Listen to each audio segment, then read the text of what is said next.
Good morning students. आज हम next question करेंगे जो है 21।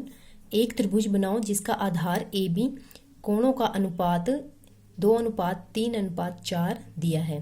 तो इसमें हमें एक आधार दिया हुआ है ए बी के बराबर, तो वैसे ही हमने ए बी के बराबर ही आधार ले लेना है। और इसमें हमें कोणों का अनुपात दिया है। कितना अनुपात है? 2:3:4। तो इन सभी अनुपातों को प्लस करके हमारे पास आ जाएगा 9। तो हमने क्या करना है, ए बी लेना है और बी को आगे तक बढ़ा देना है, जैसे इसमें हमने बढ़ाया है। अब हमने यहाँ पर एक अर्धवृत्त ले लेना है। ले लिया अर्धवृत्त। अब हमने इस अर्धवृत्त को हमने 9 बराबर भागों में बांटना है। तो हमने यहाँ से स्टार्ट करके इस अर्धवृत्त को 9 बराबर भागों में बांट लेना है।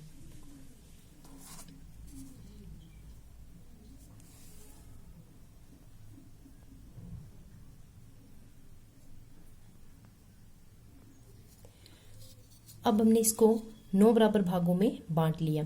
अब हमारे पास पहला अनुपात है 2। पहला अनुपात है हमारे पास 2, फिर है 3 और फिर है 4, जो कुल मिलाकर क्या बने 9। तो हमने ये जो दूसरा पार्ट है उसको b से मिला लेना है। दूसरे पार्ट को b से मिलाकर आगे इस तरह से बढ़ा देना है। ये हो गया हमारा अनुपात 2। उसके आगे हमने 3 काउंट करना है। 1 2 3। तो हमारा कौन सा आया? 5वां। तो हमने 5 वाले भाग को b से दानेदार मिला लेना है। ठीक है। उसके बाद ये 1 2 3 4 पार्ट हमारे पास जो है वो खुद बच जाएंगे। तो हमें त्रिभुज बनानी है, तो ये वाली भुजा हमें यहाँ पर चाहिए। तो इसके लिए हमने यहाँ पर इसी के समांतर, ये जो 5 पे हमने लाइन लगाई है, 5 और b को मिलाया है, इसी के समांतर हमने रेखा यहाँ a बिंदु से लगानी है।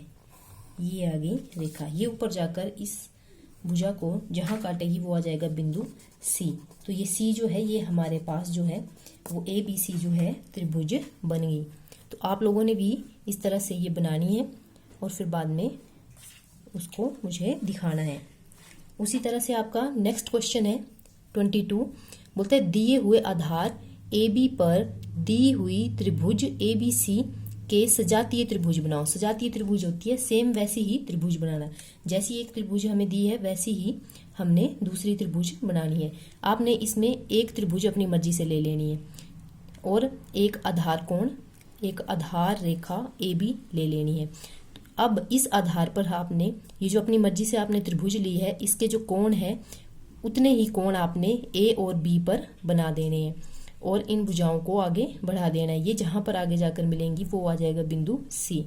तो ये हमारे पास ABC इसी ABC के सजातीय त्रिभुज बन जाएगी। आपने इसकी भी प्रैक्टिस करनी है और फिर मुझे बनाकर दिखाना है।